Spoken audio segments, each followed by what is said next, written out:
Welcome today to this presentation sponsored by mmlearn.org at Morningside Ministries. My name is Spencer Brown.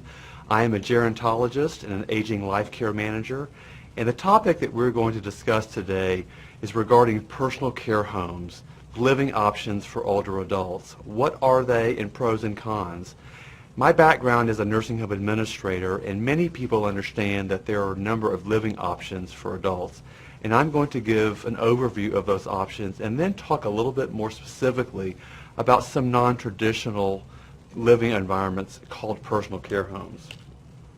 The purpose of this presentation is to define what a residential care home is, which may be also called a personal care home.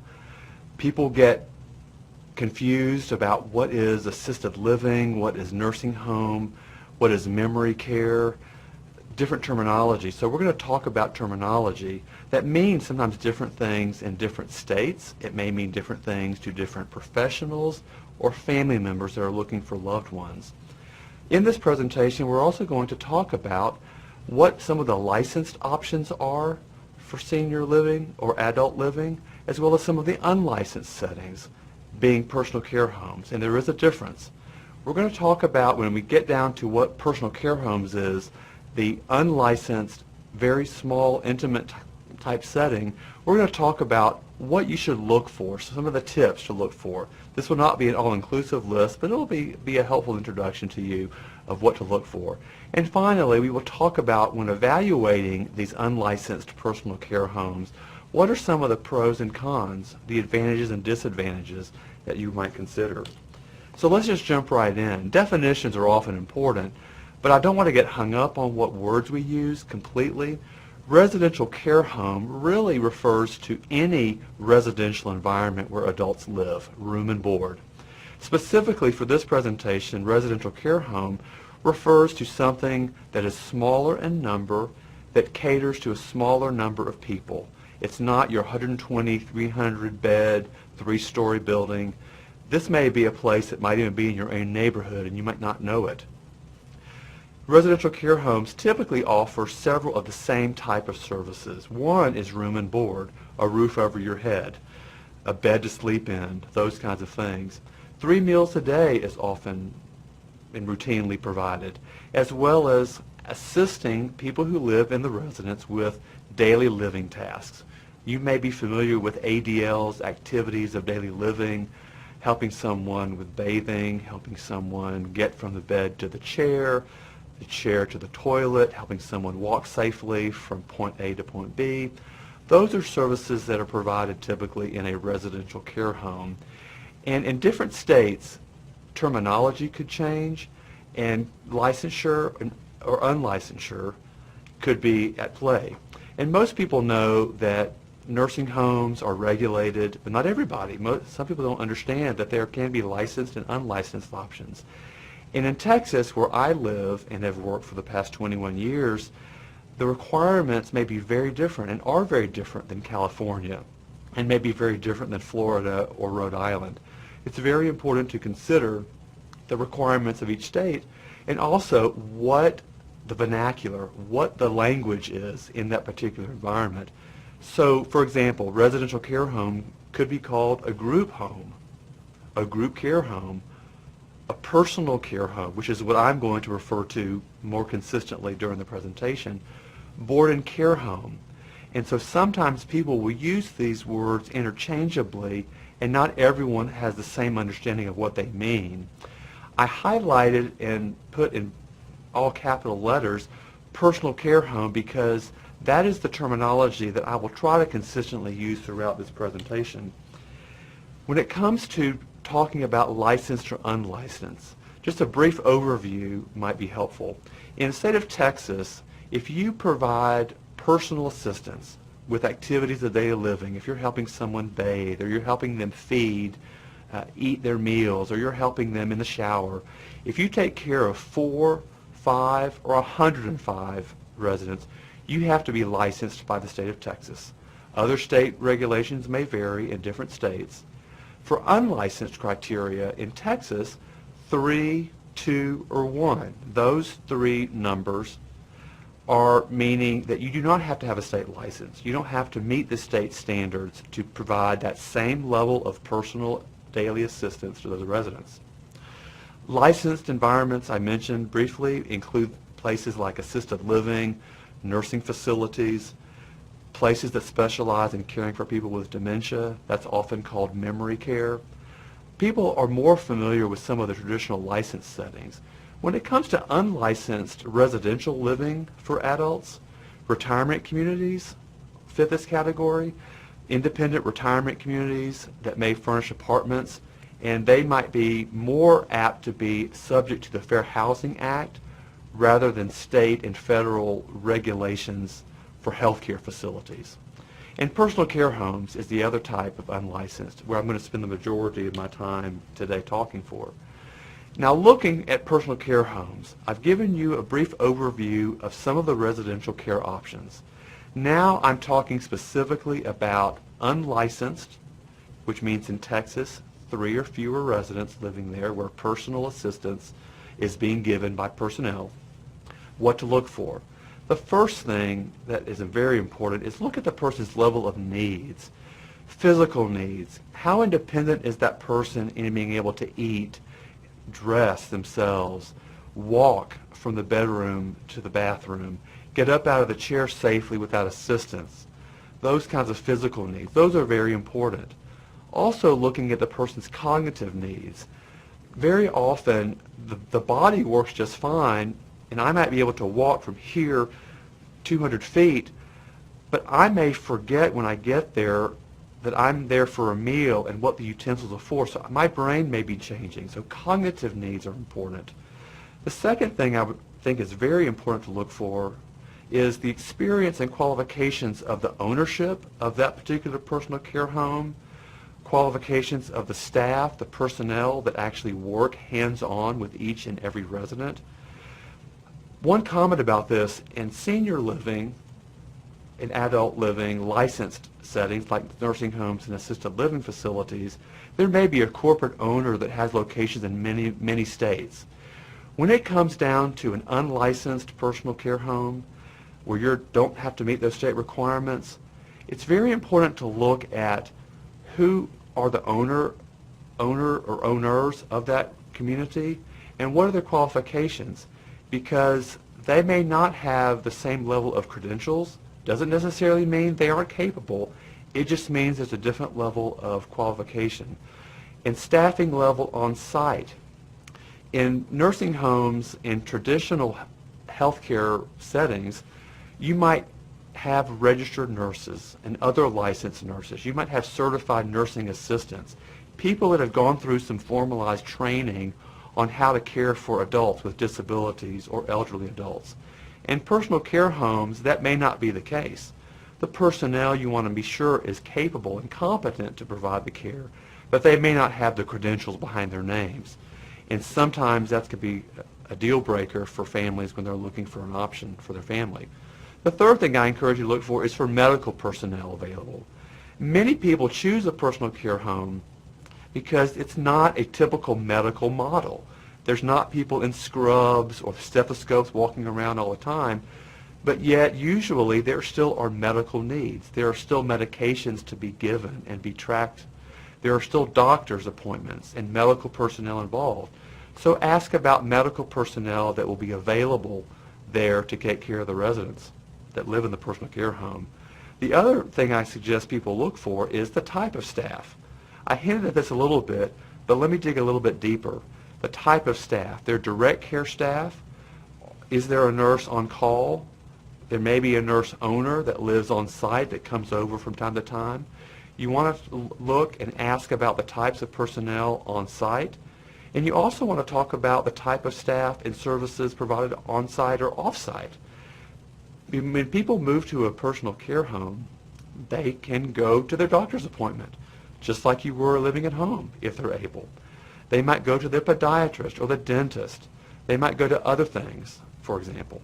So looking for those services off-site, because even in a residential care setting like a personal care home that's unlicensed, having that knowledge of what can be provided here and off-site are important. Financial considerations are always important. And people have budgets. People need to understand that Medicare is not a payer of long-term residential care. And so looking at financial considerations is important. We've talked a little about what to look for. And again, I mentioned it's not all-inclusive. Some of the advantages, some of the reasons that people choose to consider a personal care home or place their loved one in a personal care home, one is, I said, it's smaller. It's a more intimate setting. You might be surprised if you drive around your own neighborhood, wherever you live, wherever you're watching this video, you might be passing an unlicensed personal care home that looks like a traditional family dwelling, a home in your neighborhood, and not even know that there are three, two, or fewer residents living there with care being provided. So people like it because it's small, it's more intimate. It's in a home-like setting that has a dining room where everyone eats together, has a living room. The other advantage people often see is sometimes there is a higher staff to resident ratio. When you just have such a few residents, you don't have a whole lot of staff that are working and walking around there. So you have a lot less activity, a lot less noise. It's more home-like, people will say. So higher staffing ratio. If you have 3 people, you know you have at least one person that's going to be there. In typical nursing homes, in assisted living, you don't have a 1-to-3 ratio. Cost effectiveness is another advantage, a possible advantage, not necessarily always one. But since a lot of these personal care homes may be owned by a sole proprietor, or even a proprietor that has 2 or 3 homes, there's not as much overhead involved with all the administrative requirements. When you are licensed by the state and you have to consider things like being sprinklered, having a sprinkler system for fire emergencies, having different requirements for fire and safety reasons, those are expenses that communities and corporations absorb in their operations.